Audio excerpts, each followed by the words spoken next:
Hello everyone and welcome back to another video from Apps Academy. In this video, I'm going to show you how to delete your Fedex account. So let's get started right away. First of all, open up the Fedex application on your device.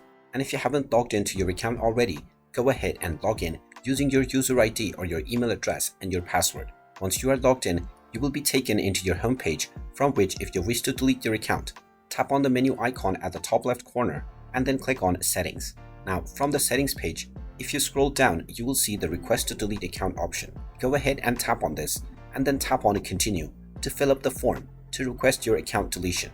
Now within this form, you will simply be asked to fill up your country and your territory, followed by your first and your last name and your email address. After entering all of these information, continue forward and enter your account password, and after verifying your identity and confirming your account deletion, your account will be scheduled for deletion. If you don't log in for another 2 weeks, your account will be deleted permanently. And there you have it. That is how easy it is to delete your account on Fedex.